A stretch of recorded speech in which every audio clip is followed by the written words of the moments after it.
রে নরেন, এই সিদ্ধাই পেলে তুই সত্যিকারের নরপতি হতে পারবি। ওই ধন জন সুখ সম্পত্তি সৌভাগ্যী সব পাবি, সব সব। নে না লরেন, নে নে লরেন, নে নে। ঈশ্বরকে পাবো না, ওই ওটিপি নে, সব পাবি। তবে আমার কাজ নেই সিদ্ধাইতে।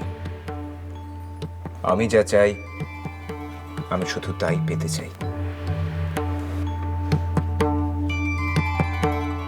সমাধিস্থ হয়ে থাকতে চাই আমি, ধ্যান মগ্ন হয়ে এই গোটা বিশ্ব ব্রহ্মাণ্ডের দর্শন পেতে চাই। পারবেন দিতে? বলুন না, পারবেন? হ্যাঁ পারবেন। ওগো ওগো, তুমি আমার কি করলে? আমার যে বাপ মা আছে।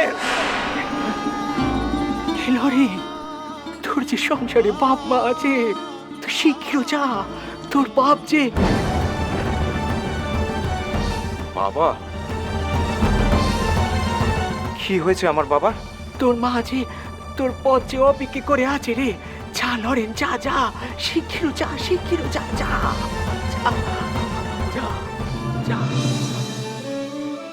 মা, মা রে, লরেন রে, শক্তি দে মা, শক্তি দে, ধৈর্য দে মা, মা, মা রে।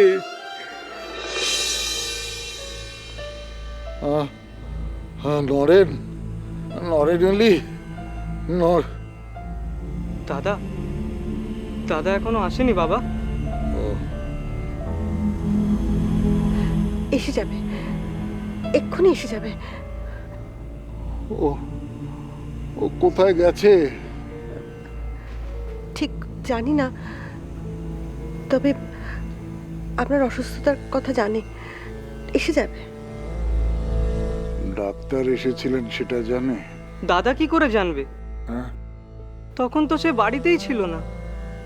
চলে যাবার সময়ও হয়তো সে থাকবে না। চুপ করুন না, চুপ করুন। আপনি কোথায় যাবেন বাবা?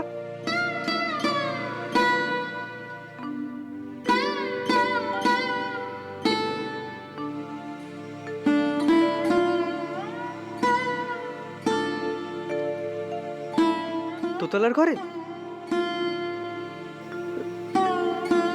বাবা মহিন, ছোট ভাই ভূপেন একা আছে, তুই যা, আমি একটু পরেই তোদের কাছে আসছি। ভুবন, আমার যদি কিছু হয়ে যায় তাহলে এই তিনটে ছেলেকে নিয়ে তুমি যে কি করবে? আপনার কিচ্ছু হবে না, কিচ্ছু হবে না। এ কি বাবা, এইভাবে শুয়ে শরীরটা কি আরো খারাপ হয়েছে? ডাক্তার এসেছিলেন নরেন। কি বললেন তিনি? ডায়াবেটিস। যত বেশি টেনশন হবে তত বেশি করে এই রোগ বাড়বে। আমাকে টেনশন মুক্ত থাকতে বলেছেন। কেন করছেন টেনশন? মাথার উপর তুমি ছাড়াও আরো দুটো ছোট ছোট ছেলে, তোমার মা, তার উপর এই কালীপ্রসাদের বেইমানি। কি করে টেনশন ফ্রি থাকবো বলতে পারো? আমাকে দিন আপনার সব টেনশন, আপনি আমাকে দিন বাবা। আমি আপনার বড় ছেলে, প্রথমত পরিবারের বড় ছেলে, প্রথম উত্তরাধিকারী। আমি নিলাম বাবা আপনার সব টেনশন, সব দায় আমি নিলাম। যজাতি আর তার ছেলে পুরু না বাবা, আমরা কেউ যজাতি বা পুরু নই। আমি নরেন্দ্র, আপনার বড় ছেলে।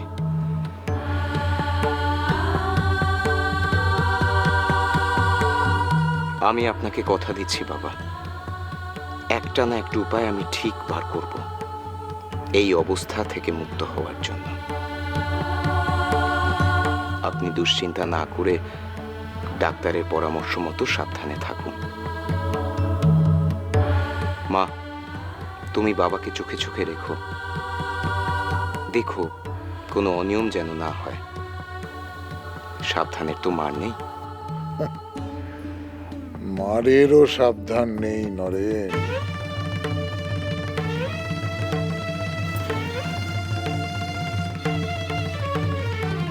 মার সামনে এইসব কথা আপনি বলবেন না বাবা, মা সহ্য করতে পারেন না। আর তুমি তুমি সহ্য করতে পারো?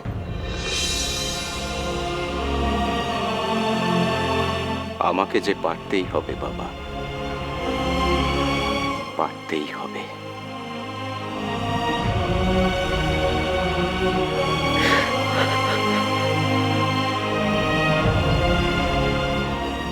এর আশীর্বাদও তোর সঙ্গে আছে রে। তুমি সারা জীবন আমারে এমন করে আশীর্বাদ করে যাও যাতে আমি তোমার সেবা শুশ্রূষা করতে পারি। আমি তো তোমার থেকে আলাদা নই গো, তোমারই রক্তের, তোমার বংশধর আমি। হুম, কিছু বললি রাম নিলো? আমি বলছিলাম যে এই যে আমি তোমার সেবা শুশ্রূষা করছি, তোমারে খাওয়াচ্ছি দাওয়াচ্ছি, তার জন্য তুমি আমারে আশীর্বাদ করছো, আমার মন হৃদয় সব ভরে যাচ্ছে গো খুড়ো। হ্যাঁ রে, তুই এই রাখালে এই লেটু ভান্ডে দাদা এর খুব সেবা দিচ্ছে রে, খুব সেবা দিচ্ছে। কি যে বলো খুড়ো, আমরা কি আর খুড়ির মতো সেবা দিতে পারছি গো? মাঝি তো মা আছেন না, মাঝি কি তারা কই হতে পারে বলেন? হ্যাঁ, কি জানি খুড়ি দেশের বাড়ি গিয়ে কি করছেন। কাল তিনি গেলেন, আবার তিনি এখানে এলেন, সেসব দেখে শুনে সেখানকার লোকজন কত কথা কানাকানি করছে হয়তো। যদিও আমার মা লক্ষ্মী এরা সেসব কথা ঘরের দূর পর্যন্ত আসতে দেবে না। ওই এলেও তোর খুঁড়ির কিছু যায় আসেনি রে। হ্যাঁ, মাঝি এখন দেশের ঘরে ঘুমিয়ে আছেন না রামলাল দাদা? খালি পেটে কি ঘুম আসে রে? এ কথা কেন বলছো গো খুড়ো? আমার মা লক্ষ্মী এরা কি খুড়ির না খাইয়ে রাখবে? দরকার হলে জোর করে খাও। হ্যাঁ, তোর খুঁড়িরে তো জানিস, জোর করলেও তার ইচ্ছে বিনে কিছুটি করা যায়নি। কি জানি মা খুড়িরে জোর করেও খাওয়াতে পারলেন কিনা। সত্যি করে বল তো কি হয়েছে তোর?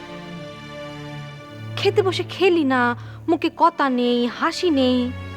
আচ্ছা সারদা, তুই যদি এমনটা করে থাকিস আমরা কি নিয়ে থাকি বল দেখি?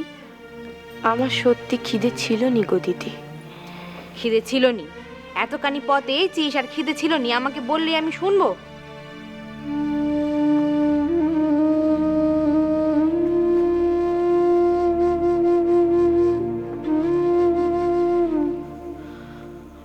ওদের সম্মুখে কথা কান্না আমি কইনি, কিন্তু এখন কইছি। গদাই কাজ কানা মোটেই ভালো করেনি। ওনারে কিছুটি বলোনি গো দিদি। উনি যা বলেছেন নিশ্চয় ভেবে চিন্তেই বলেছেন। দোষ তো আমার।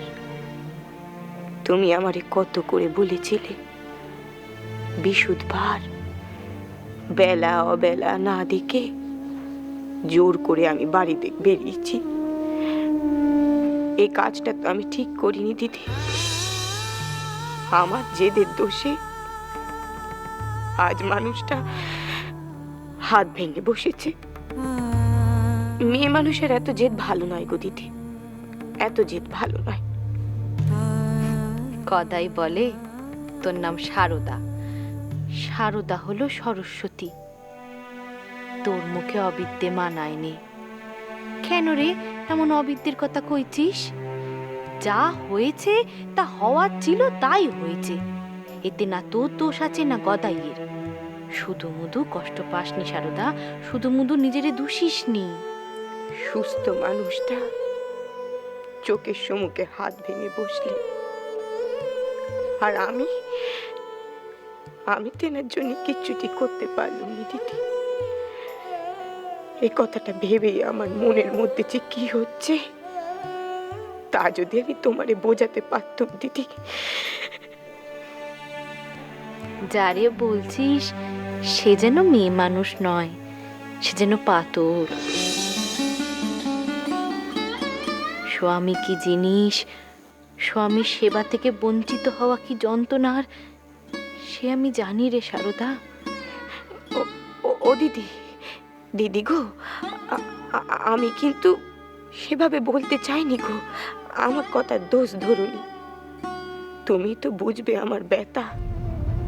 দেখো না দিদি, চোখের সম্মুখে দেখলুম মানুষটার হাত বাঁধা, বেটারা রামলাল তেনার দেখভাল করছে, আর আমি সবকিছু দেখে মুখ বুঝে বুকের মধ্যে পাষাণ চাপাতে ফিরে এলো। এই যাতনা তো তুমি বুঝবে দিদি। ও দিদি, আমার কথা বুঝতে পারছো তো? বুঝছি রে সারদা, বুঝছি। তুমি আমারে বারণ করেছিলে গো দিদি, কিন্তু আমি তোমার কথা শুনিনি। পালকির পথে যেতে গিয়ে কার যেন ডাক শুনলাম। তোমরা আমারে বললে লোককে আমার সঙ্গে যাওয়ার জন্য কেঁদে কেঁদে ডাকলে। পালকিতে উঠতে গিয়ে হোঁচটকে সম্মুখে পড়তে পড়তে বাঁচলুম। তখনও তুমি আমারে বারবার সাবধান করলে, সারদা চাসনি মা, চাসনি। কিন্তু আমি তোমার কথা শুনিনি দিদি। এবার বলো, দোষটা আমার নয়? দোষ গুণের কথা রেখে তোমরা এখন ঘুমোবে, চলো দেখি। ও মা, তুমিও ঘরে গিয়ে ঘুমো। ও সারদা, আমি বলি কি, এই সব কিছু রঘুবীরের পায়ে নিবেদন করে শুয়ে পড় দেখিনি। ও যা হবে তা কাল সকালে দেখা যাবে। কিন্তু দিদি, আমারে যে সেখানে যেতেই হবে। আর সে যখন যাবি তখন দেখা যাবে, এখন গিয়ে শুয়ে পড় দেখি। অনক কি, তুই খুঁড়ে নিয়ে শুয়ে পড়, আর মেলা রাত অব্দি বক বক করিসনি কেমন? আমি চললুম। ও খুড়ি, ঘুমোবে চলো। আমি তোমারে ঘুমোতে বলছি ঠিকই, কিন্তু ত্রিভুবন ঘুমোলেও তোমার দু চোখের পাতা যে আজকে এক হবে না, এ আমি জানি।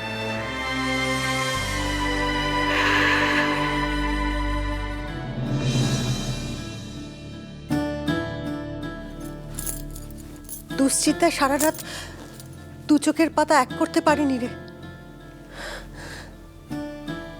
তোর বাবার শরীরে দিন দিন যে অবস্থা হচ্ছে। কেন এত ভাবছো মা? ভাববো না? কি বলছিস রে?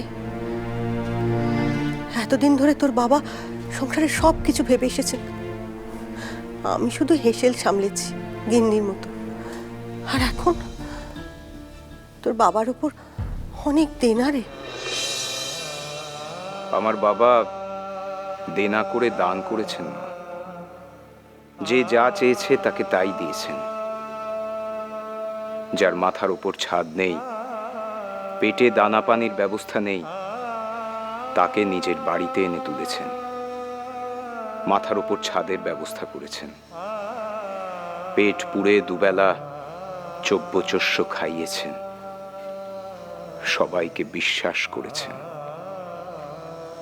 সবাই ওনার আত্মীয়, তাই না? এখন এসব বলে কি লাভ বল? যার তার উপর বিশ্বাস করে বাবা এখন কষ্ট পাচ্ছেন মা, তাই বলছি। বাবার উপর রাগ করিস না বিলে। রাগ নয় মা, রাগ নয়, আফসোস। আফসোস হয় মা। জানি না কাকাদের সঙ্গে মামলায় কিভাবে টাকা জোগাড় হবে। তোমাদের বড় ছেলে হওয়ার সুবাদে আমার উচিত এই সময় বাবার পাশে দাঁড়ানো, টাকার জোগাড় করা। কিন্তু কারোর কাছ থেকে ধার নিয়ে বা সাহায্য চেয়ে আমি টাকার জোগাড় করতে পারবো না মা। তাহলে তাহলে টাকা জোগাড় হবে কি করে বাবা? মাঝে মধ্যে বাবার অফিসে আমি যেতাম মা। অ্যাটর্নি অফিসের কাজ আমি জানি। কিছু একটা ব্যবস্থা ঠিক হয়ে যাবে, তুমি ভেবো না।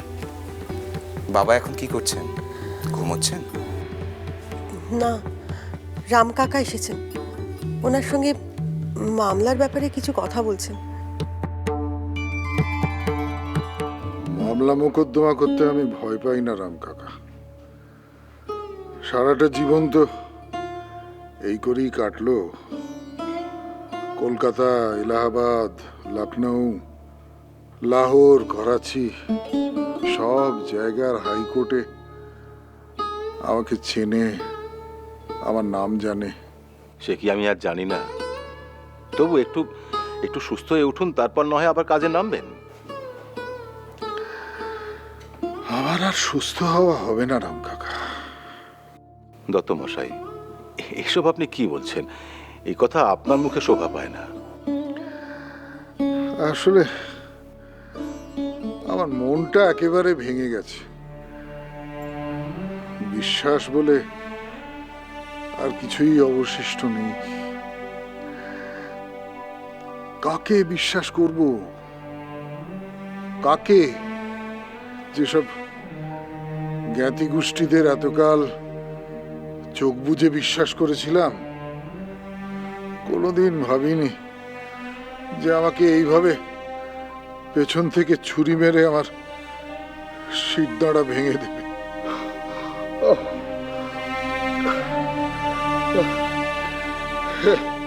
এমন করলো যে আমার পরিবারের মাথার উপর থেকে, আমার 3 ছেলের মাথার উপর থেকে ওরা ছাদটা কেড়ে নিতে চায়, মিথ্যে মামলা করে। রাম কাকা, সত্যি বিশ্বাস করতে মন চায় না। আর শুধু আমি কেন, এই শিমলে পাড়ার কেউ বিশ্বাস করতে পারছে না যে আপনার জ্ঞাতি কাকা কালীপ্রসাদ আর তার ছেলে তারকনাথ এই দত্ত বাড়িকে তাদের বাড়ি বলে, নিজেদের বাড়ি বলে দাবি করে মামলা ঠুকেছে, আপনাকে সপরিবারে উৎখাত করবে বলে। আমার অসুস্থতার সুযোগ নিয়ে ওরা মিথ্যে মামলায় কোর্টে প্রমাণ করে দেবে যে এই যে গৌরমোহন মুখুজ্জে লেনের দত্তদের বাড়ি আসলে আমাদের নয়, ওদের।